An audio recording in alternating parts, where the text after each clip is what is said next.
Good afternoon, Facebook friends and YouTube followers. This is Rich again, back for your second video blog of the day for October 14, 2014, Tuesday afternoon around 5:40 p.m. in Billerica, Massachusetts.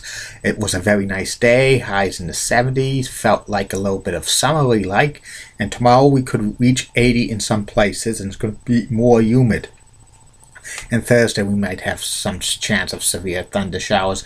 Then it's going to cool off again to normal temperatures. Some news to report. Happy National Dessert Day in the United States of America. And also the Boston Bruins have signed Simone Gagne to a one-year contract worth $600,000. Gagne tried out for the Bruins during training camp this year, and he was pretty good, so they signed him to a contract, and hopefully he does good for the Bruins. The Bruins need some goal scoring, and they've only scored a few goals in 4 games this year, but they're going to get the offense soon. Hopefully he could be a good contributor. And also this Sunday's preseason game between the Boston Celtics and the Brooklyn Nets will have 11-minute quarters, so that means they're going to have four 11-minute quarters, so it'd be a 44-minute game. This is an experiment. They're trying out the NBA to see if 11 minutes will do for quarters and stuff like that, so we'll wait and see if it's successful or not. And that's about it on the news. My next subject is about memories of old video stores. Video stores were real popular in the United States from the mid-1980s to the early 2000s. Video stores carried a lot of videotapes of movies, and in the late 80s they started to carry video games that you could rent, and you could rent movies as well. And you know, most of the times people would go to video stores to rent movies and stuff, and the most popular ones were the most popular video rental place was Blockbuster, but there was a lot of independent ones that were very popular as well. I remember going to a lot of them in the Billerica area. There were Video Thunder and Movie King and Video Headquarters and a few others, Video Village, and they were really fun places to go and rent a movie, and you got a free membership, and sometimes movie rentals were $1 or $2 or $3, and the video game rentals were $1 or $2 or $3 as well. And I used to rent Nintendo games and eventually Sega and PlayStation, and so on and so on. And sometimes with the video games I would rent some good ones. And also the videotapes I would always like to, especially with the old pro wrestling ones, with the Coliseum home video ones. I used to get that at the local video store, and sometimes I would rent good movies there.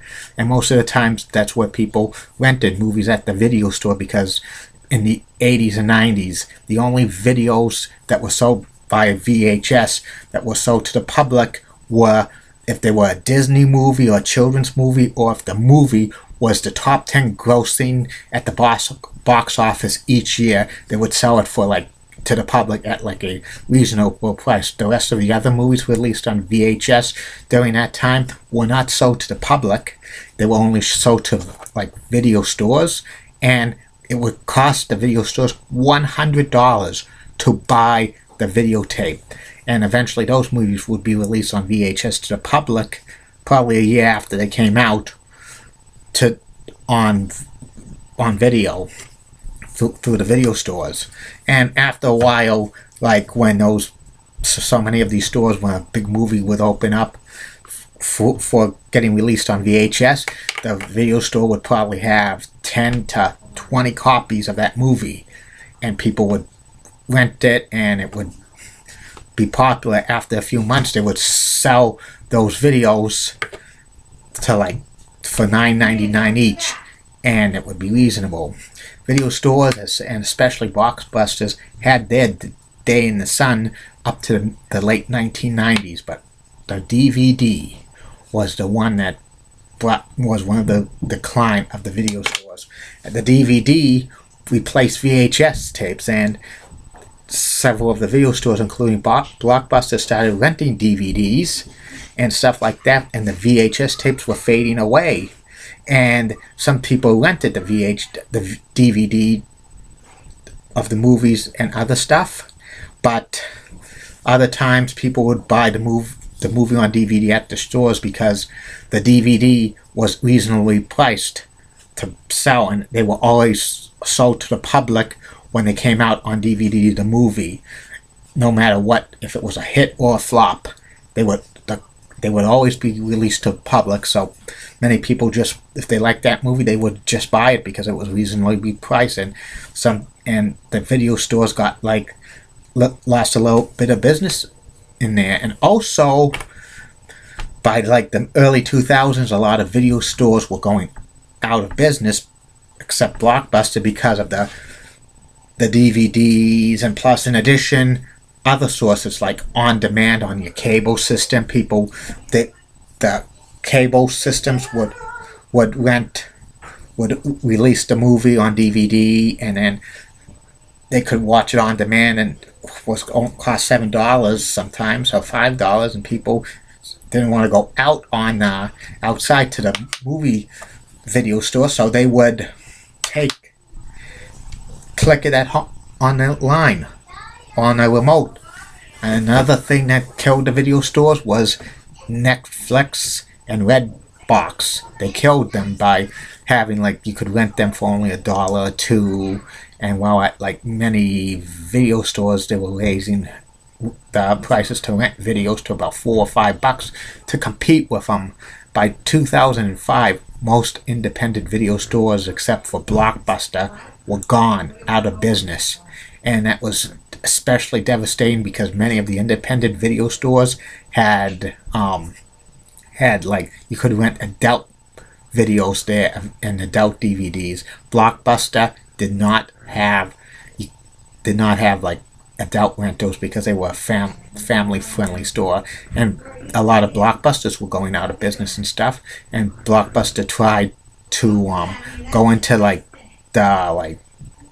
the Redbox business and the Netflix business, but they were too late.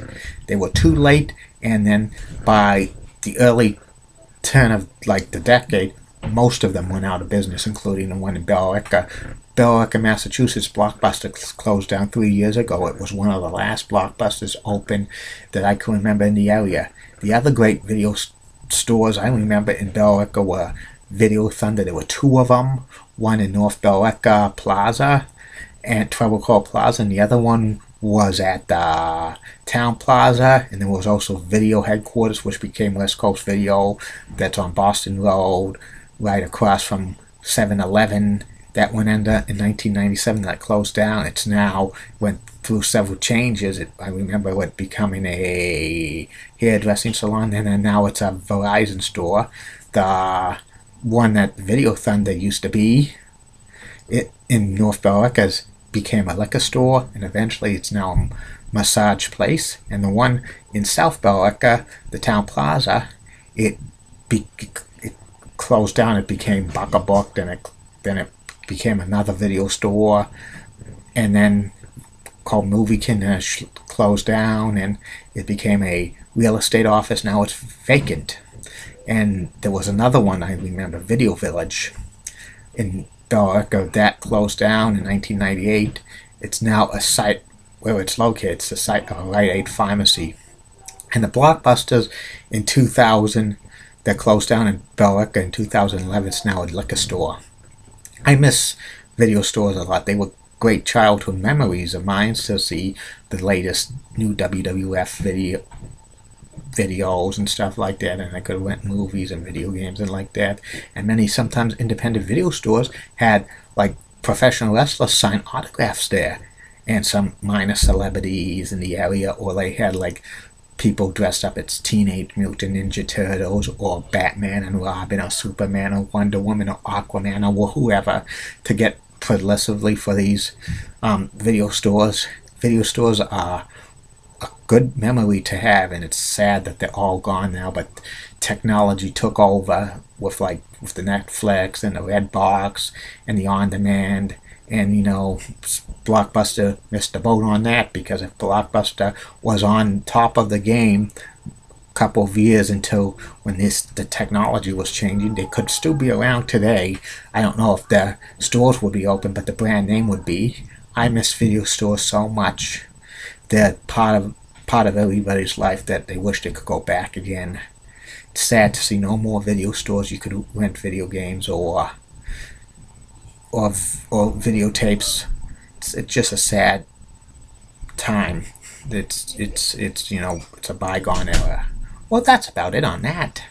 Well, I'll be back later for the third and final video blog of the night, and it's going to be about the legendary wrestling faction, the Four Horsemen, and I'll tell you the history about the Four Horsemen. Okay? See you later, Facebook friends and YouTube followers. Bye now.